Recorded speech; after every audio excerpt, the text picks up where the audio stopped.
Everyone, this is teaching exam में आप सबका स्वागत है। आज की क्लास में हम बात करें AWES का। अगर आप सबने सुना ही होगा तो नोटिफिकेशन आया है जिसके अंदर में TGT साइंस का जो सिलेबस है वो आज की क्लास में हम डिस्कस करेंगे। क्योंकि ये जो फॉर्म है अगर आप सबने देखा होगा तो 23rd 24th नवंबर और लास्ट एक रिजर्व डेट जो रखी है कि आपके 25th नवंबर को जो है वो आपके एग्जाम्स होने हैं। तो चलते हैं ज़रा साइंस का जो सिलेबस है ज़रा वो डिस्कशन करेंगे, क्योंकि बच्चों के दिमाग में ये है कि पेपर का जो सिलेबस है वो कैसा होगा, पैटर्न कैसा होगा, कैसे तैयारी करेंगे। तो ज़रा उन सब चीज़ों के बारे में हम बात करेंगे। तो सबसे पहले अगर आप यहाँ देखेंगे, ये है आपका जो ब्लूप्रिंट है TGT साइंस के लिए। अगर आप देखेंगे तो सबसे पहले यहाँ पर देखेंगे 200 मार्क्स का क्वेश्चन है, बट वेटेज हमें देखना ज़रूरी है। कभी मैंने आप लोगों को पहले भी बताया, किसी भी कॉम्पिटिटिव एग्जाम के लिए अगर आपको क्लियर करना है तो आपके पास सबसे पहला क्राइटेरिया ये होना चाहिए, जो सिलेबस है वो ज़रूर आपके पास में होना चाहिए। और साथ के साथ में अगर ब्लूप्रिंट अगर मिल जाता है या आपको आइडिया लग जाता है कि भाई इसके अंदर कितने क्वेश्चन कहाँ कहाँ से आएंगे, इससे अच्छा कुछ नहीं हो सकता है। तो वो आपको ब्लूप्रिंट यहाँ पर दिया गया है। यहाँ पर अगर आप देखेंगे तो आपको ना 3 सेक्शन दिए गए, section A, section B, section C. Section A के अंदर में basic GK and current affair, army के जो होंगे या एयरफोर्स के जो एग्जाम्स जनरली लिए जाते हैं उनके अंदर करंट अफेयर का सेक्शन होता ही होता है। तो यहाँ पर basic GK and current affair, चूंकि यहाँ पर अगर आप देखेंगे ये आपको दिया है कि 10 क्वेश्चंस है और इनका जो वेटेज है वो आपका 5% है। अब करंट अफेयर पे जब भी जो आप प्रिपरेशन जब भी आप करते हैं तो करंट अफेयर के लिए चूंकि साफ साफ यहाँ पर लिखा गया है national level current affair, international events in Indian context, यानी कि इंडियन कॉन्टेक्स्ट में क्या चीजें, जैसे सपोज करिए फॉर एग्जाम्पल G20 की मीटिंग है, तो G20 की मीटिंग अगर हो रही है इंडियन कॉन्टेक्स्ट में, उसमें क्या क्या चीजें रेलिवेंट है उनके बारे में। तो करंट अफेयर एक ऐसा सेक्शन जो अपने आप में ऑलरेडी बहुत वाइड सेक्शन होता है। तो सबसे पहले हम क्या करते हैं, कोई ऐसी चीज जो हमारे हाथ में है, जैसे हमारा जो सिलेबस है TGT साइंस में जो हमारा सिलेबस है वो हमारे हाथ में है, उस पर हमारी जो कमांड है वो अच्छी होनी चाहिए। उसके बाद फिर हम साइड बाय साइड हम करंट अफेयर कर सकते हैं, वो भी अभी डिस्कस करेंगे। तो वो अभी हमने देखा कि national level current affair, international events in Indian context और global level. National level current affair के लिए जनरली आप कर सकते हैं जो भी मंथली मैगजीन्स होती है, कई बार आपने देखा होगा 6 मंथ की कंपाइलेशन आती है, बहुत सारी मार्केट में है, मैं नाम तो नहीं लूंगी, लेकिन 6 मंथ की जो है जो आती है मैगजीन्स आती है, वहां से आप ये सारी चीजें आप कवर कर सकते हैं। करेक्ट, ठीक है। तो ये आपका national level, international level, Indian context और साथ के साथ ग्लोबल लेवल के कुछ क्वेश्चंस होंगे। इस पर आप बहुत ज्यादा एम्फेसिस मत करिएगा कि पूरा टाइम केवल करंट अफेयर पे करें, वो वाला काम मत करिएगा। जो जैसा मैंने अभी आपको बताया कि जो सब्जेक्ट, जो कंटेंट आपके हाथ में, पहला फोकस उस पर होना चाहिए, फिर उसके बाद आपका करंट अफेयर इधर की साइड आपको आना है। दूसरा है pedagogy, curriculum, education policy matter. क्योंकि आप सबको पता है कि हम टीचिंग एग्जाम की प्रिपरेशन हम जब कर रहे होते हैं या टीचिंग एग्जाम क्लियर करना है, तो टीचिंग एग्जाम का एक बहुत इंपॉर्टेंट सेक्शन होता है पेडागोजी का सेक्शन। करेक्ट है। तो वो पेडागोजी का जो सेक्शन है वो आप यहाँ पर देख रहे हैं कि 20 क्वेश्चन यहाँ से होंगे और उसकी बाइफर्केशन जो दी हुई है, pedagogy of middle and secondary stage, child psychology या इंक्लूसिव एजुकेशन, साफ साफ आपको बोला है इंक्लूसिव एजुकेशन, और लास्ट में RTE, NEP 2020, NCF 2005, latest NCF beyond 2005। ये सारे सेक्शन हमने पेडागोजी वाले सेक्शन में हमने ऑलरेडी डिस्कस किया हुआ है। तो अगर आप देखोगे ये जो चीजें है ना, ये आपको कहीं ना कहीं साफ साफ आइडिया दे रहा है कि भाई देखो आपको करना क्या है। NCF 2005 जो है साफ साफ आपको दिया गया, भाई ये तो आपको छोड़ के जाना ही नहीं है, ऑलरेडी आपको बता रखा है। फिर NEP 2020, यहाँ से भी आपको ये आइडिया मिल गया कि हाँ NEP जो है 2020 ये भी करना है, RTE जो है राइट टू एजुकेशन वाला ये भी आपको करना है। तो यहाँ से तो इसने साफ साफ आपको बता दिया, यहाँ से भी आपको थोड़ा आइडिया लग गया। इसके बाद आते हैं जरा सेक्शन सी, यानी जो एकेडमिक प्रोफिशिएंसी है। यहाँ पर अगर आप देख रहे हैं 170 क्वेश्चन, यानी कि टोटल क्वेश्चंस में से 200 में से 170 क्वेश्चन। अब आपको आई होप आइडिया लग रहा होगा मैंने ऐसा क्यों बोला कि पूरा टाइम केवल करंट अफेयर पे नहीं करना है, क्योंकि कई बार ऐसा होता है लोगों को लगता है यार करंट अफेयर बहुत डायनेमिक्स है, बहुत ज्यादा होगा, पूरा टाइम हम उस पर इन्वेस्ट करेंगे। नहीं, आपकी स्ट्रेटेजी यही होगी, जो मैक्सिमम है 200 में से 170 क्वेश्चन आपके पास में यहाँ से आ रहे हैं, तो एटलीस्ट आपके टारगेट इतना होना चाहिए कि 140 150 तक हम करेक्ट आंसर्स तक वहां पहुंच पाए। बाकी वो डिपेंड करेगा आपकी प्रिपरेशन के ऊपर। तो हमें पूरा फोकस इधर की साइड रखना है, साइड बाय साइड आपको 6 मंथ या ईयरली मैगजीन से आपको ये कवर करना है। फिर जैसा मैंने अभी आपको बताया कि अब 85% हमारे पास वेटेज हो गया, 170 क्वेश्चन हो गया। अब थोड़ा आगे की तरफ चलते हैं। अब इसमें भी बाइफर्केशन आपको देखिए क्या दे रखा है। बाइफर्केशन में अगर आप चलते हैं तो यहाँ पर जो बोला गया है ये देखिए 35% यानी 70 क्वेश्चन, यहाँ से आपको कितने क्वेश्चन मिल रहे हैं, 70 क्वेश्चन जो आपको मिल रहे हैं। ये है आपका कि NCERT 6 to 10th NCERT के बारे में बात कर रहे हैं। सबसे पहले मैंने आप लोगों को पहले भी बता रखा है, और ये मैं बार बार जब भी कॉम्पिटिटिव एग्जाम की प्रिपरेशन होती है मैंने हमेशा बच्चों को बता रखा है कि एनसीईआरटी जो है वो आपके लिए बेस है। पूरे ऑल ओवर इंडिया में कोई भी सेंट्रल लेवल अगर आप एग्जाम देते हैं, सबसे पहले आपको ना हमेशा ही जो एनसीईआरटी है वहां से बेस आपको पता होना चाहिए। वो इसीलिए होता है क्योंकि जो आप सपोज करिए जो 6 से लेके 10 तक की एनसीईआरटीज हैं, अब 6 से लेके 10 तक की एनसीईआरटीज आपको 11th 12th ग्रेजुएशन या कॉम्पिटेटिव एग्जाम की जो प्रिपरेशन होती है उनके लिए एक स्ट्रॉन्ग बेस या बैकबोन होती है किसी भी कॉम्पिटेटिव एग्जाम के लिए। एनसीईआरटी कैसे पढ़ना है इसकी मैंने वीडियो ऑलरेडी बनाई हुई है, उसको जरूर देखिएगा कि एनसीईआरटी आपको कैसे पढ़ना है। फर्स्ट रीडिंग में आपने क्विक रिव्यू कर लिया, सेकेंड रीडिंग में आपने हाईलाइट किया, थर्ड में आपने सिर्फ फ्लो चार्ट बना के आपने चैप्टर्स के जो मेन पॉइंटर्स हैं वो आपने किए। करेक्ट है, वो भी मैं आपको आगे की क्लासेस में कैसे कैसे हम प्रिपरेशन करेंगे वो आप देख सकते हैं। इससे रिलेटेड एक वीडियो ऑलरेडी बना चुकी है, एनसीईआरटी पढ़ना कैसे है और कैसे आप उसको क्विक आप कहीं ना कहीं समराइजेशन आप कर सकते हो, वो आपको हेल्प करेगा। तो एनसीईआरटी चूंकि आप देख रहे हैं, रिवीजन भी किया और फ्लो चार्ट में आपने जो है यानी कि एक पूरा चैप्टर जो 7-8 पेज का है उसको आपने 1 या 2 पेज में आपने कंपाइल करके इंपॉर्टेंट पॉइंटर नोट डाउन कर लिए, रिवीजन भी हो गया, साथ के साथ क्वेश्चन भी यहाँ से क्लियर हो जाएगा। करेक्ट, ये वाला पॉइंट समझ में आ गया। तो यहाँ पर हमें साफ साफ समझ में आया कि भाई 70 क्वेश्चन हमें कहाँ से मिल रहे हैं, एनसीईआरटी, जो कि आपको 6 से लेके 10 तक में मिल जाएगा। नेक्स्ट आते हैं कि फिर 20% जो है वो आपका सब्जेक्ट नॉलेज बेस्ड ऑन, ये आपका अगेन एनसीईआरटी और जो कि ये मॉडरेट लेवल होगा, यानी ये फर्स्ट वाले में बेसिक लेवल था जो अभी हमने डिस्कस किया। इसके बाद आप देख रहे हो आगे है 20% जो आपका वेटेज है और क्वेश्चन है आपके 40 क्वेश्चन, लेकिन इनका जो लेवल होगा वो क्या होगा, मॉडरेट। अब चूंकि आपने एनसीईआरटी पढ़ रखी है, आपने हर लेवल से आपने एनसीईआरटी को पढ़ रखा है, अब चाहे वो बेसिक आए चाहे वो मॉडरेट आए, उस अकॉर्डिंग आप उसको कहीं ना कहीं क्वेश्चन आप सॉल्व कर ले जाएंगे। फिर और आगे बढ़ते हैं, जब हायर पे हम आते हैं तो हायर पे हम देखेंगे कि 40 क्वेश्चन जो है वो सेक्शन, यहाँ पर अगर आप देखेंगे 40 क्वेश्चन आपको मिल रहे हैं, 20% वेटेज है हायर वेयर का। अब अगर आपको 20% वेटेज और कहीं ना कहीं 40 क्वेश्चन मिल रहे हैं, लेकिन इसमें आपको 2 चीज ध्यान रखनी है, इसमें 9th 10th और 11th 12th को रेफरेंस रखा गया। जैसे मान लीजिए ग्रेविटेशन वाला जो टॉपिक है वो आपको मिला 9th या 10th में, आपको इलेक्ट्रिसिटी या सब आपने पढ़ रखा है, अब उसको 11th और 12th में और बड़े लेवल पर या वाइडर लेवल पर है, यानी 9th 10th एनसीईआरटी और आपको कहीं ना कहीं जो ऑब्जेक्टिव या फिर एक नजर आपको 11th और 12th वाले पर भी रखनी है। तो 9th 10th बहुत अच्छे से यहाँ देखा, subject knowledge based on 9th 10th, topics with a difficulty level of 11th and 12th को। करेक्ट है। फिर अब आते हैं लास्ट में प्रोफिशिएंसी लेवल पर, जब हम जाएंगे subject knowledge based on 9th and 10th, electricity magnetism in सारी चीजों के बारे में बात कर रहे हैं, और NCERT topics with a difficulty level कहां तक जाएंगे, ग्रेजुएशन, इसकी जो वेटेज है वो आपकी 10% है। अगेन अब आप क्या करोगे, जो आपके हाथ में है, बेसिक, मॉडरेट, यहाँ पर जो आप देख रहे हैं, और हायर, सबसे पहले आपका जो क्राइटेरिया है वो यहाँ पर होना चाहिए।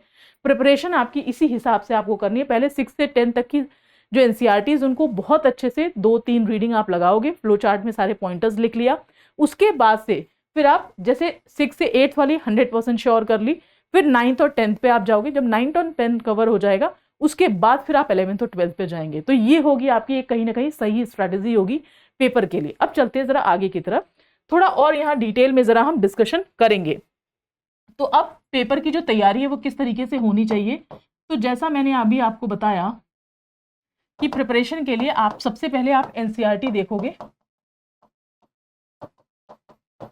6 से लेके 8 तक की एनसीईआरटीज।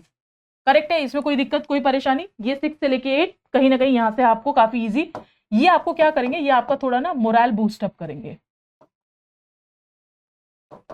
उसके बाद फिर आप जाओगे 9th और 10th वाली एनसीईआरटी, जैसा मैंने अभी आपको बताया था, बहुत ध्यान से करना है। क्यों? क्योंकि टॉपिक्स जो होंगे 9th और 10th वाले जो टॉपिक्स हैं ना, ये आपको ध्यान रखना, बेस यहीं पर होगा 11th 12th के लिए भी और ग्रेजुएशन लेवल डिफिकल्टी के लिए अगेन। तो इस पर आपको ज्यादा फोकस करना पड़ेगा 9th और 10th वाले पे। उसके बाद से फिर हम आगे की तरफ 11th और 12th वाले पर आएंगे। करेक्ट है। एनसीईआरटी कैसे पढ़े इसकी लास्ट वीडियो में ऑलरेडी बता चुकी हूँ, बहुत डिटेल में मैंने आप लोगों को बता रखा है। अब चलते हैं थोड़ा, इनका जो सिलेबस है यहाँ पर देखेंगे, साफ साफ यहाँ पर लिख रखा है कि भाई subject specific syllabus include concept of NCERT and CBSE and text book 6 से लेके 10 तक की। How a question will be testing the depth of understanding and application of these concept at the level of graduation. Correct है। तो पहले हमारा base NCERT जब हो जाएगा कंप्लीट, उसको पूरा स्ट्रॉन्ग फाउंडेशन हमारा हो जाएगा, उसके बाद हम आगे की तरफ बढ़ेंगे। आगे चलते हैं, जरा थोड़ा और सब्जेक्ट का जो आपका जो सिलेबस है जरा उसको देखेंगे। सबसे पहले आपके पास में आता है मैटर, जो कि नेचर एंड बिहेवियर है, यानी कि जो मैटर है, जैसा कि आप देखेंगे सॉलिड, लिक्विड, गैस, उनका क्या बिहेवियर है, उनके जो अगर आप इंटरमोलिकुलर स्पेसेस देखेंगे, सॉलिड में कैसे कॉम्पैक्ट होते हैं, लिक्विड में थोड़ा और ज़्यादा होगा, गैस में और ज़्यादा होगा। इसीलिए रीज़न है कि आप परफ्यूम, डिओ जो है रूम में अगर आप छिड़कते हैं तो कैसे वो बहुत ज़्यादा स्प्रेड हो जाता है। तो कहीं ना कहीं इनके बारे में शेप, वॉल्यूम, डेंसिटी जो है, melting, absorption of heat, freezing, evaporation, क्या इवापोरेशन होगा, what is the difference between the boiling and evaporation, फिर कंडेंसेशन, सब्लिमेशन। अगर आप देखते हैं जैसे कपूर है, कपूर को अगर आप जलाएंगे तो वो आपका सॉलिड से डायरेक्ट गैस वाले में चेंज हो जाएगा। तो ये सारी चीजें जो है वो कहीं ना कहीं उधर्पातन जिसको हम बोलते हैं, तो ये आपका है जो कि मैटर वाले चैप्टर में। नेक्स्ट हम देखेंगे कि नेचर ऑफ मैटर में आपको डिस्कस करना है एलिमेंट, कंपाउंड, मिक्सचर, हेट्रोजीनियस और homogeneous mixture. Again one of the very good examples आपको मिलते हैं कि भाई नींबू चीनी पानी का जो है वो मिक्सचर है, वो आपका होमोजीनियस मिक्सचर है, पार्टिकल्स ऐसे घुल गए कि दिखाई ही नहीं दे रहे हैं। When we talk about heterogeneous के बारे में बात करेंगे अगर, तो यहाँ पर क्या हो जाता है, जैसे आपने पानी के अंदर में आपने बालू लिया, उनके पार्टिकल्स आपको अलग से दिख रहे हैं, तो उनके बारे में फिजिकल और केमिकल चेंजेस के बारे में ये कहीं ना कहीं बहुत बेसिक्स है। जब हम नेचर ऑफ मैटर के बारे में देखते हैं ना, कि यहाँ पर भौतिक और रासायनिक परिवर्तन के बारे में अगर हम बात करते हैं तो हमें समझ में आता है कि भाई कौन सी ऐसी चीजें हैं जिनको आप, जैसे मान लो अगर आपने ना कागज का एक बॉक्स था, उसको अगर आपने पिचका दिया तो वहां पर क्या हो गया, उसका फिजिकल अपीयरेंस चेंज हो रहा है, केमिकली उसमें कुछ भी चेंज नहीं हो रहा है। करेक्ट है, कागज को फाड़ना ये फिजिकल चेंज है, लेकिन कागज को जलाना क्या हो गया, केमिकल चेंज हो गया। तो इन सारी चीजों के बारे में डिटेल में डिस्कशन करेंगे।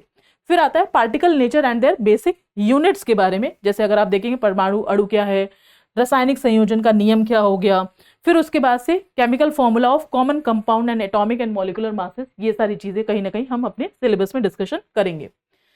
फिर आता है आपका स्ट्रक्चर ऑफ एटम के अंदर में, जैसे हमें पता है कि भाई इलेक्ट्रॉन जो है वो अगर आप कहीं ना कहीं इनका अगर आप स्ट्रक्चर बनाते हो तो आपको साफ साफ समझ में आता है कि इलेक्ट्रॉन जो है आउटर मोस्ट ऑर्बिट में कहीं ना कहीं होंगे, और आपका प्रोटॉन और न्यूट्रॉन, न्यूक्लियस, और फिर आपके पास आइसोटोप, आइसोबार, ये क्या होते हैं, इनके सब के बारे में डिस्कशन। नेक्स्ट है आपका कि केमिकल रिएक्शन, केमिकल रिएक्शंस में अगर आप देखेंगे तो कहीं ना कहीं इनके लिए जो है वैलेंसीज आपको पता होना चाहिए, बैलेंस केमिकल इक्वेशन आप कैसे करेंगे। तो इसके लिए कहीं ना कहीं आपका जो 9-10th वाला जो सिनेरियो है, 9-10th के जो बेसिक्स हैं वो काफ़ी अच्छे होने चाहिए, और 9-10th और साथ के साथ 8 का जो आपका बेसिक, फिर 9-10th, और उसके बाद फिर हम 11-12th की तरफ हम आगे बढ़ेंगे। फिर आता है आपका एसिड, बेस एंड सॉल्ट, बहुत जबरदस्त और बहुत अच्छा चैप्टर है। टीचिंग एग्जाम में डायरेक्ट क्वेश्चंस आपको इसके कहीं ना कहीं देखने के लिए मिल जाते हैं, तो ये बहुत अच्छा चैप्टर है। कुछ चैप्टर ऐसे हैं जहाँ पे ना मतलब डिक्टो क्वेश्चन बहुत इजीली और बहुत आसानी से आपको मिल जाएंगे। तो ये सारी चीजें हम जब भी अपनी क्लास करेंगे तो उसमें बहुत डिटेल में हम डिस्कस करेंगे। इसके बाद चलते हैं जरा हम आगे देखेंगे मेटल एंड नॉन मेटल, धातु और अधातु। आप सब ने कहीं ना कहीं जब हम पढ़ रहे हैं metal and non metal, class 8 की साइंस में भी आपको देखने के लिए मिलेगा कि कैसे जो मेटल्स हैं वो आपके पास में गुड कंडक्टर ऑफ हीट और इलेक्ट्रिसिटी हैं, है ना। और इसके अलावा इनके अंदर में जो है कैसे आपका लश्रस होंगे, चमक रहे हैं, मेलेबिलिटी, डक्टिलिटी उनके अंदर कैसी होगी, ये सारे जो पूरा एक जो 8th के अंदर जो बेस है वो हम कहीं ना कहीं 9th और 10th के हिसाब से भी आगे चल के हम पढ़ेंगे इसमें। तो ये है मेटल एंड नॉन मेटल जो हम डिस्कस करेंगे। फिर है आपका कार्बन कंपाउंड, कार्बन कंपाउंड के अंदर में ये एक थोड़ा सा चैप्टर आपको कहीं ना कहीं जो है केमिस्ट्री में थोड़ा डीप लेवल पर हमें जाना पड़ेगा, तो वो है इसके अंदर में हेलोजन, अल्कोहल, कीटोन्स, इन सब पर हमें काम करना है, इस पर हम काम करेंगे। नेक्स्ट हम आगे चलते हैं जरा, cell basic unit of life. ये एक ऐसा चैप्टर है जो कहीं ना कहीं हर एक कॉम्पिटिटिव एग्जाम में आता ही आता है, इसको भी डिटेल में हम डिस्कस करेंगे कि जो सेल है वो कैसे आपका, जैसे हमारी बॉडी के अंदर अगर आप देखें तो सबसे छोटी यूनिट जो है वो आपकी सेल है। ग्रुप ऑफ सेल्स को हम क्या बोलते हैं, टिश्यू यानी उत्तक बोलते हैं। ग्रुप ऑफ टिश्यूज को हम क्या बोलते हैं, ऑर्गन यानी अंग बोलते हैं। ग्रुप ऑफ ऑर्गन्स को अगर हम जाएंगे तब वहां पर क्या होता है कि आपके organ system, for example digestive system में अगर आप देखेंगे पाचन तंत्र के अंदर बहुत सारे ऑर्गन्स हैं जो वहां पर मिलकर एक सिस्टम बनाते हैं। फिर इसी तरीके से सर्कुलेटरी सिस्टम में भी तो अलग अलग टाइप के जो सिस्टम है वो भी खैर हम डिस्कस करेंगे, बट ये आपका सेल और इनकी डिटेल में वो डिस्कशन हम यहाँ पर करेंगे। फिर tissues, organ, organ system, organism, जैसा मैंने अभी आपको बताया, इन सब के बारे में हम डिस्कशन करेंगे कहीं ना कहीं, एनिमल और प्लांट के लिए भी। फिर नेक्स्ट आता है आपका लाइफ प्रोसेस के बारे में, यानी जैव प्रक्रम, जो कि सजीव यानी जो सजीव है या लिविंग है उनके अंदर क्या कैरेक्टरिस्टिक्स है, सांस लेते हैं या फिर उद्दीपन के प्रति जो है प्रतिक्रिया करते हैं, या बहुत सारे इनके जो फीचर्स है वो सारी चीजें हम डिस्कस करेंगे। फिर नेक्स्ट आता है control and coordination in animal and plants, जो है वो किस तरीके से करते हैं, नर्वस सिस्टम कैसे, उनको कहीं ना कहीं इसका रोल कैसे इंपॉर्टेंट है, introduction of the plant hormones, ये सारा इस चैप्टर में हम डिस्कशन करेंगे। And then will talk about the reproduction. Reproduction में भी अगर आप देखेंगे सेक्सुअल एंड एसेक्सुअल रिप्रोडक्शन, ये जो चैप्टर है ये भी कॉम्पिटेटिव एग्जाम के अंदर में अगर आप देखेंगे बायो में एक बहुत इंपॉर्टेंट मेजर रोल प्ले करता है, तो ये हम डिस्कशन करेंगे। फिर आपका हेरिडेटरी एंड इवोल्यूशन, अगेन थोड़ा सा लेवल अप जाएगा, और उसके बाद हेरिडेटरी और इवोल्यूशन इन सब के बारे में डिस्कस करेंगे। जब हम मोशंस के बारे में डिस्कस करते हैं तो मोशन में अगर आप देखोगे तो कहीं ना कहीं जब हम जो फिजिक्स जब हम पढ़ते हैं तो फिजिक्स में आपका जो है डिस्टेंस, डिस्प्लेसमेंट, वेलोसिटी बहुत बेसिक से डिस्कस करेंगे, ताकि आपको ना बहुत सारे बच्चे ऐसे जो डिस्टेंस और डिस्प्लेसमेंट में अंतर नहीं पता चल पाता कि भाई एक बात बताइए दूरी और विस्थापन में क्या अंतर है। बहुत बहुत छोटा सा एग्जाम्पल है, जैसे मान लीजिए आप यहाँ से घर से आप स्कूल गए 10 किलोमीटर, स्कूल से घर पर आए, तो अगर इसमें अगर पूछा जाए कि भाई दूरी कितनी थी, तो दूरी आपके पास कितनी हो जाएगी 20 किलोमीटर, लेकिन डिस्प्लेसमेंट यानी विस्थापन में 0 हो जाएगा। क्यों? क्योंकि जहां से शुरू किया वहीं पर घूम कर आ गए, तो वो आपके पास डिस्प्लेसमेंट क्या हो गया 0। तो बहुत सारी चीजें, ये स्केलर क्वांटिटी है, ये आपका वेक्टर क्वांटिटी, इसको अदिश राशि बोलते हैं, इसको आप सदिश राशि बोलते हैं। वेलोसिटी यानी कि जो आपका वेग है वो क्या हो जाएगा, डिस्प्लेसमेंट अपॉन टाइम हो जाएगा।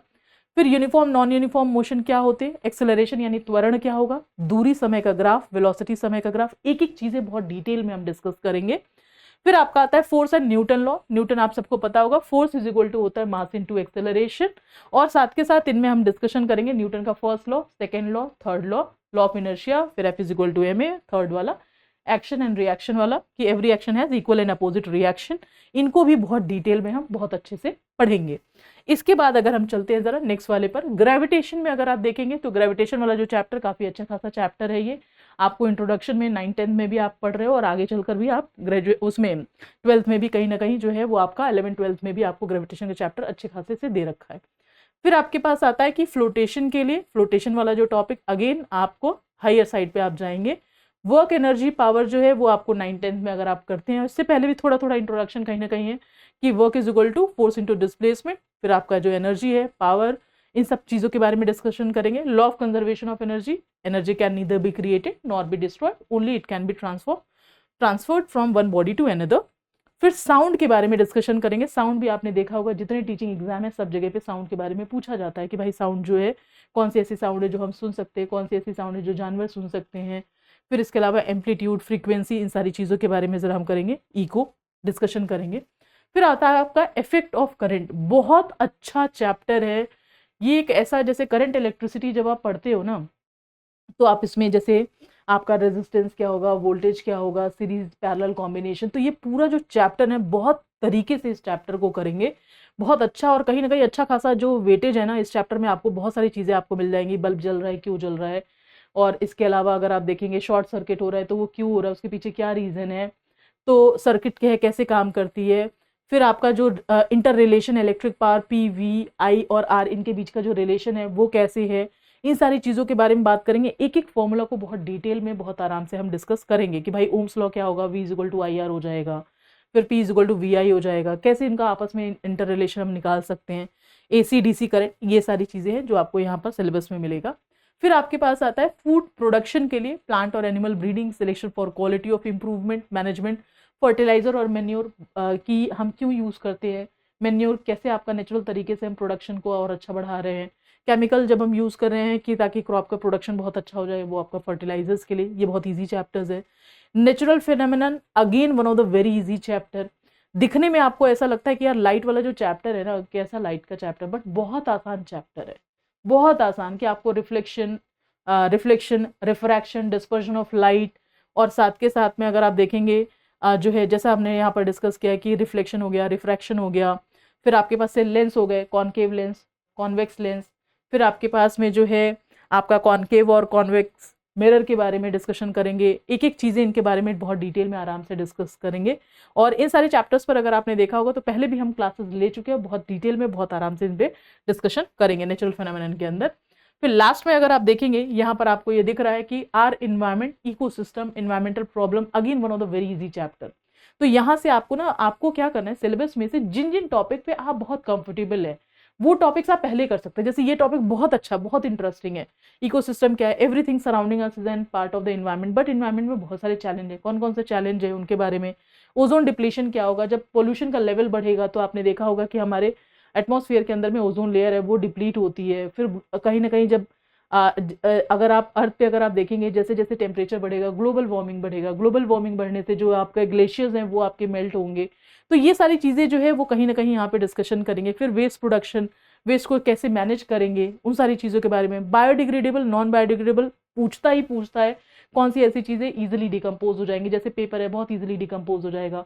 मॉल में हम जाते हैं तो वहाँ पर पॉलीथीन के बजाय वो पेपर बैग्स क्यों देते हैं, because they are easily they can easily be decompose. तो ये इसी वजह से यहाँ पर जैविक और अजैविक पदार्थ जो है वो कहीं ना कहीं डिस्कशन किया जाता है। तो ये सारी चीज़ें जो कहीं ना कहीं अगर आप देखेंगे तो हमें देखने के लिए मिलता है। तो ये था आपका जो सिलेबस था, सिलेबस के बारे में डिस्कशन। तो लग जाइए पढ़ने के लिए और साथ के साथ पढ़ते रहिए। अगर आपको लगता है कि मेरे से किसी और हेल्प की ज़रूरत है, किसी भी पर्टिकुलर टॉपिक में आपको लगता है कि मुझसे आपको हेल्प चाहिए, तो आप मुझे ज़रूर बताइएगा, कमेंट बॉक्स में आप ज़रूर आंसर करिएगा। तो जल्दी मिलते हैं इसी AWES की प्रिपरेशन के साथ में। Thank you.